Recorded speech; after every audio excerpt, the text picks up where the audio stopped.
নমস্কার সকলকে আরো একবার অনেক অনেক স্বাগত সানডে স্পেশাল ক্লাসে। আজকের ভিডিওটা দিতে একটু দেরি হয়ে যাচ্ছে কারণ কিছু টেকনিক্যাল সমস্যা হয়ে গিয়েছিল, যার জন্য দেখে বুঝতেই পাচ্ছেন যে ক্যামেরা কিরম যেন একটু এঁকে বেঁকে রয়েছে বলে মনে হচ্ছে। এখনো পুরোপুরিভাবে সেট আপ করা হয়নি, কম্পিউটার সিস্টেমের কিছু সমস্যার জন্য আজকের ভিডিও দিতে দেরি হয়ে গেল।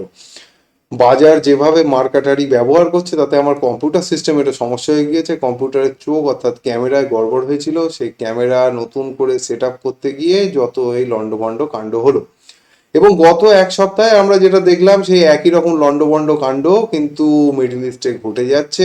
আমেরিকার দাদাগিরি যে তাদের কত বড় সর্বনাশ ডেকে আনছে সেটা কিন্তু তারা বুঝতে পারছে। আমেরিকার আভ্যন্তরীণ একটা সমস্যা তৈরি হচ্ছে ট্রাম্পের এইসব সিদ্ধান্তগুলোর জন্য, কারণ তাদের সৈন্যরা বেঘোরে মারা যাচ্ছে।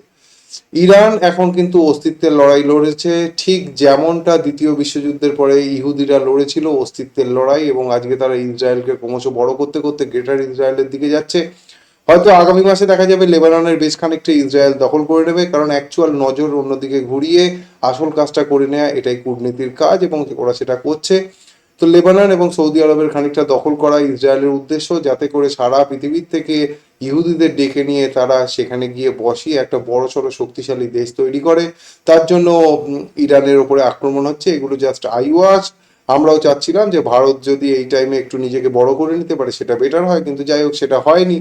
এখন আমরা যেহেতু শেয়ার বাজারের লোক, তাই আমাদেরকে নজরে রাখতে হবে বাজার কি বলতে চাইছে। এখন এই সপ্তাহে আমার একটা এক্সপেকটেশন ছিল, গত সপ্তাহের ভিডিওতে আমি আপনাদের সঙ্গে শেয়ার করেছিলাম যে এই সপ্তাহে অন্তত বাজার ভালো রকম কারেক্ট করবে, এবং বাজার যদি এই সপ্তাহে ভালো রকম কারেক্ট করে নেয় তাহলে কিন্তু সেটা আমাদের জন্য যথেষ্ট ভালো হবে, এবং আমরা তাতে করে কারেকশনটা তাড়াতাড়ি শেষ করবো এরকম একটা ধারণা ছিল। কিন্তু বাজার সেরকম কিচ্ছুটি করেনি। বাজার সেই রকম কিচ্ছুটি না করার জন্য বাজারে বর্তমানে যেটা হয়েছে যে এই সপ্তাহে যে ধরনের ক্যান্ডেলস্টিকে শেষ করেছে উইকলি চার্টে, তাতে আগামী সপ্তাহে একটা বড়সড় হয় জয়ের দিকে কিন্তু বাজার থাকছে। মানে আগামী সপ্তাহে বাজার হয় নিচের দিকে ড্রাস্টিক্যালি নামবে, নয়তো একটা বাউন্স ব্যাক হবে। বাউন্স ব্যাকটাও কিন্তু দেখার মতো বাউন্স ব্যাক হবে। কিন্তু একটা জিনিস মাথায় রাখবেন, 22,000 থেকে 19,900 আপাতত এই রেঞ্জ রয়েছে বাজারের। এই রেঞ্জটা আস্তে আস্তে পরিবর্তিত হতে পারে যদি সময় বেশি লাগে, কিন্তু এই সময়ের জন্য 22,000 থেকে 19,900 আসা অত্যাবশ্যক বাজারের জন্য। বাজারের র্যালি সেইভাবে হবে না যেভাবে দাগ দেওয়া রয়েছে সাইডওয়েজ। বাজার কিন্তু সাইডওয়েজ গিয়েই নিজেকে মুভ করাবে, তারা কিন্তু বাজার কিছু করবে না। এখন এই সমস্ত ঘটনার মধ্যে আমাদের দেখতে হবে কোন কোন স্টক বেটার পারফর্ম করে। একটা জিনিস সবসময় জেনে রাখবেন যে ঝড় যখন চলে তখন যে গাছগুলো পড়ে না তারাই কিন্তু বেশি শক্তিশালীভাবে বেশি দিনের জন্য টিকে থাকে। যে গাছগুলো শুয়ে পড়ে সেগুলো কিন্তু গড়বড়ে গাছ। তো এই ঝড়ে যারা শুয়ে পড়েছে তারা একটু গড়বড় করবে, এই ঝড়ের আগে যারা শুয়ে পড়েছিল তারা এবার মাথা তুলে দাঁড়াবে, আর এই ঝড়ে যারা শুচ্ছে না তারা কিন্তু কিছুদিনের মধ্যে দুর্দান্ত পারফর্ম করতে চলেছে, অন্তত বাজার দেখে সেরকমই মনে হচ্ছে। তো আমাদের কি করতে হবে, আপাতত বাজারকে দেখে একটা ধারণা নিতে হবে যে বাজার কি বলতে চাইছে। গত সপ্তাহের ভিডিওটা যেমন একটু বড়ভাবেই সবাইকে দেখিয়ে দিয়েছিলাম, অনেকগুলো ইন্ডেক্সকে দেখিয়ে, এই সপ্তাহের ভিডিও ঠিক তেমন হতে চলেছে।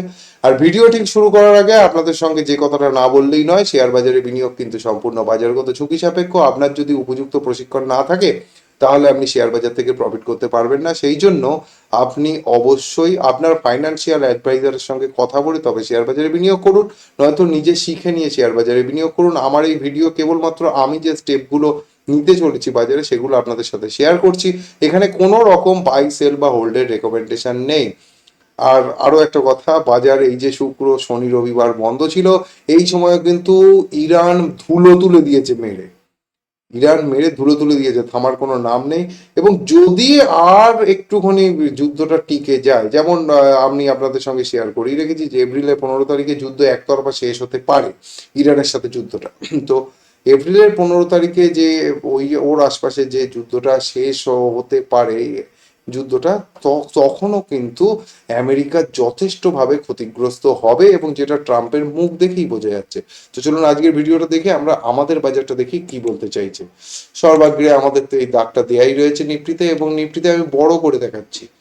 উইকলি চার্টের আরএসআই বর্তমানে যেখানে এসে দাঁড়িয়েছে, উইকলি চার্টের আরএসআই 30-এ দাঁড়িয়ে রয়েছে। এই ধরনের 50-এর নিচে লেভরে পড়ে থাকা আরএসআই, সব সময় একটা জিনিস জানবেন যে আরএসআই যদি 50-এর নিচে নেমে চলতে আরম্ভ করে তাহলে একটা ডাউন ট্রেন্ডের সিগন্যাল দেয়, এখানে সেই সিগন্যালই আছে। এবং বাজার যে ডাউন টু সাইডওয়েজ চলবে এ কথার কোনো দ্বিমত নেই। বাজার সাইডওয়েজ টু ডাউন ট্রেন্ডের মধ্যেই বাজার চলতে থাকবে। এই সপ্তাহের যে ক্যান্ডেলটা তৈরি করেছে শেয়ার বাজারের হিসেবে, এই ক্যান্ডেলটার একটা অত্যন্ত গুরুত্বপূর্ণ অ্যাসপেক্ট আছে। এই ধরনের ক্যান্ডেলস্টিক, এই যে দোজি, এরকম একটা ডাউন ট্রেন্ডের পরে যখন এরকম দোজি হয়, তখন সেখান থেকে আমরা দুটো জিনিসের সম্ভাবনা পাই। জাস্ট দুটো জিনিসের সম্ভাবনা এখান থেকে পাওয়া যাবে।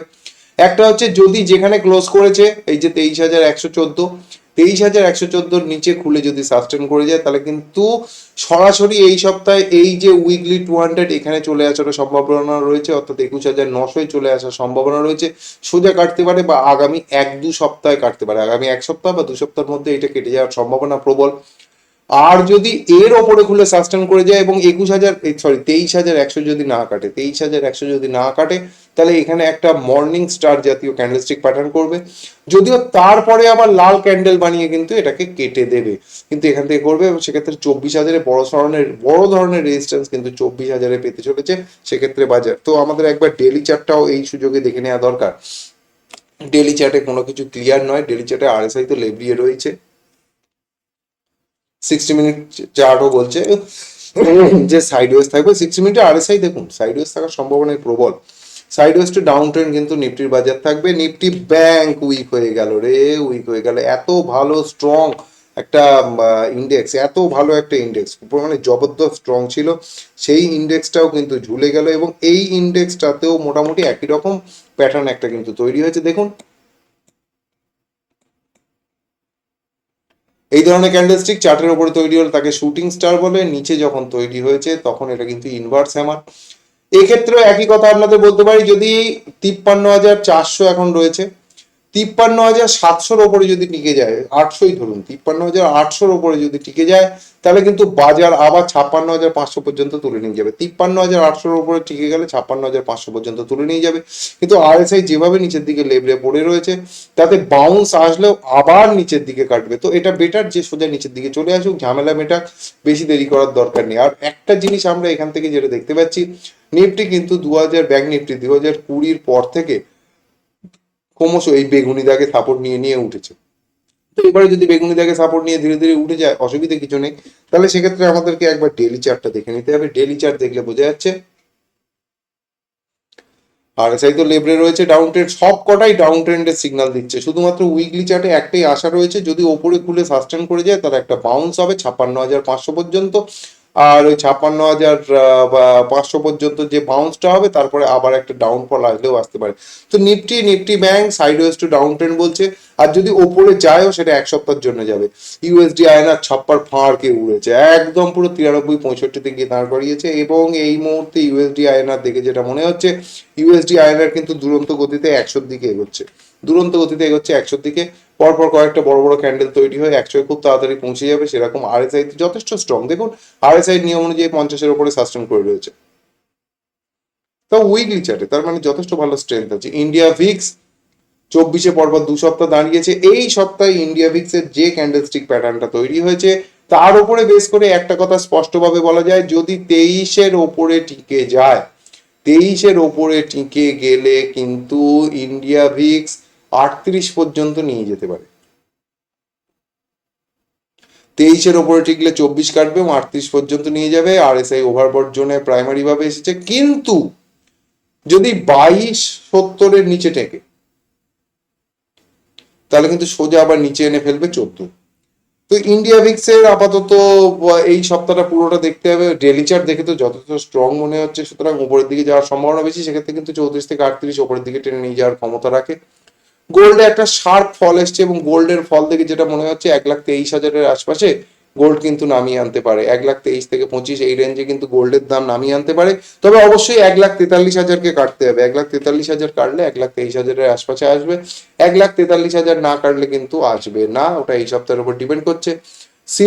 সিলভার উইকলি চার্ট বলছে যে আমি কিন্তু ধরাশায়ী হতে চলেছি এই মুহূর্তে। সেক্ষেত্রে আমরা যেটা দেখতে পাচ্ছি, আমি আপনাদের সাথে একটা জিনিস বহুদিন আগে শেয়ার করেছিলাম, যখন ওপর থেকে কারেকশন শুরু হয়েছিল, আমি আপনাদেরকে বলেছিলাম যে 2,09,000-এর আশপাশে আসবে। তখন এরকম জায়গায় ছিলাম, তখন বলেছিলাম 2,09,000-এর আশপাশ বা 1,90,000-এর আশপাশে ওকে আসতে হবে। নিচে থেকে যখন এখান থেকে এই জায়গাটায় উঠে পরপর দুদিন সাস্টেন করেছিল, আমি তখন বলেছিলাম যে যদি, এটাও বলা ছিল, যদি 2,65,000-এর ওপরে সাস্টেন করে যায় তাহলে আবার ওপরে যাবে। সাস্টেন করতে পারেনি, নিচে এসেছে। আপাতত যেখানে আছে এটাই সাপোর্ট। এটা যদি কাটে তাহলে কিন্তু 1,90,000 থেকে 1,80,000-এ চলে আসার সম্ভাবনা সিলভারেরও রয়েছে। সিলভারের উইকলি চার্টে একটা ড্রাস্টিক্যাল ফল এসছে, যেটা কিন্তু সিলভারকে নিচে নামিয়ে রাখতে পারে। তবে হ্যাঁ, 2,31,000-এর ওপরে যদি সাস্টেন করে কনসলিডেট করে, 2,31,000-এর ওপরে সাস্টেন করে কনসলিডেট করলে সাইডওয়েজ কনসলিডেশন অনেক বেশি হবে, যন্ত্রণা ভোগ করতে হবে। ক্রুড অয়েল যেভাবে শেষ করেছে, এবং এইটা কিন্তু 2022 সালের সেই হাই ক্রস করতে চলেছে। এটা উইকলি চার্ট, RSI 84-এ গিয়ে দাঁড়িয়েছে। স্ট্রেংথ কোনো মতেই কম নয়, ধীরে ধীরে ওপরে যাওয়ার সম্ভাবনা প্রবল। ক্রুড কিন্তু এখনো মনে হচ্ছে ওপরে যাবে। তো ক্রুড যদি এখনো ওপরে যায় তাহলে কিন্তু এর ওপরে এই যে 9,000-এ ক্রুড রয়েছে, এটা কিন্তু 12,000-এর কাছেও চলে যেতে পারে। 12,000-এর কাছেও ক্রুডকে টেনে নিয়ে যাওয়ার ক্ষমতা কিন্তু রয়েছে। আপাতত ক্রুডের চার্ট তাই বলছে, ক্রুড যথেষ্ট স্ট্রং। কিন্তু এদিকে ন্যাচারাল গ্যাস এখনো পর্যন্ত লেভরিয়ে বাজারকে ধরে রেখেছে। ডাও জোন্স দুর্দান্ত ভাবে কেটেছে, দুর্দান্ত কেটেছে, অপূর্ব। এই জিনিসটা 2025-এও একবার হয়েছিল। একবার উইকলি চার্টটা দেখে আসলে এখান থেকে পরিষ্কারভাবে বোঝা যাবে যে ডাও এর অ্যাকচুয়াল ইচ্ছে কি। ডাও এর অ্যাকচুয়াল ইচ্ছে দেখুন, RSI যদি 50-এর নিচে সাস্টেন করে, এখানেও সেই একই কথা। সারা পৃথিবীতে চার্ট কিন্তু কখনোই অন্য কথা বলবে না। আপনি জানবেন চার্ট যেটা বলছে সেটাই ধ্রুব সত্য। এবং এখানে যেটা দেখতে পাচ্ছি,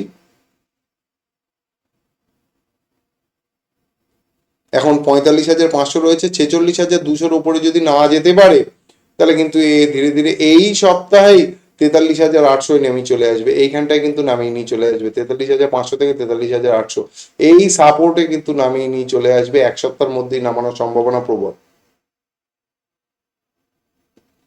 নাসডাক তুলনামূলক এখনো এখনো অনেক বেশি স্ট্রং আছে এই মুহূর্তে নাসডাক। কিন্তু নাসডাকের RSI ডেলি চার্টে যা বলছে, ডেলি চার্টে কারেকশন চলবে, এবং উইকলি চার্টের RSI বলছে কারেকশন কন্টিনিউ করতে পারে।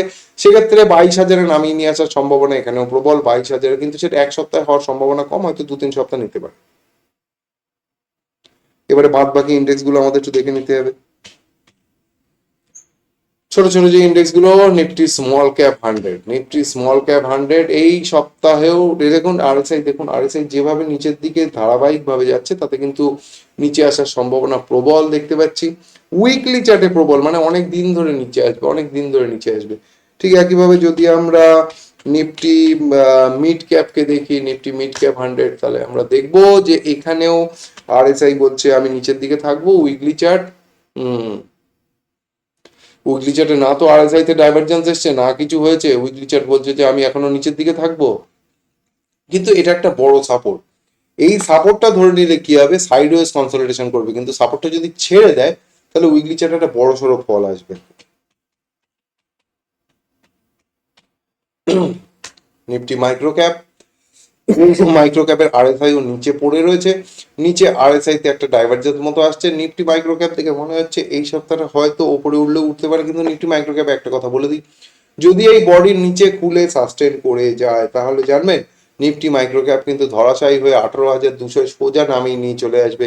এই মুহূর্তে 19,900 রয়েছে, অনেক বড় ফল কিন্তু নিফটি মাইক্রো ক্যাপে হতে পারে। ডেলি চার্টেও RSI এবং প্রাইস দেখে মনে হচ্ছে না যে বিরাট কিছু ভালো খবর এখানে আসবে। শুধু এই একটা আশা রয়েছে, একটা বাউন্স হতে পারে। বাউন্স হলেও কিন্তু আবার আবার ঝোলাবে, এটাই কিন্তু এর ভবিতব্য হতে চলেছে। তো ওভারঅল আমরা বাজার দেখে যেটা বুঝতে পারছি সেটা হচ্ছে বাজারে একটা ডাউন ট্রেন্ড চলছে, এবং এই ডাউন ট্রেন্ডটা লম্বা হতে চলেছে।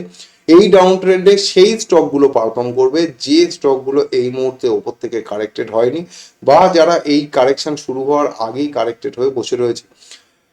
নতুন করে যে স্টকগুলো এই কারেকশনে পার্টিসিপেট করেছে, বিশেষ করে আইটি, এবং আইটির যে বড় বড় স্টক আছে যেমন TCS, কিন্তু আগামী কয়েক বছর পারফর্ম করবে না, কয়েক বছর, সেটা 4-5 বছরও হতে পারে, হয়তো পারফর্ম করবে না, সেরকম একটা সিগন্যাল চার্টে দেখা যাচ্ছে। তো এই টাইমে খুব বেছে বুঝে স্টক নিতে হবে। 2020-র কারেকশনের পরে যেমন সমস্ত স্টক ঝড়ের বেগে উঠেছিল, এবারটা তেমন হবে না।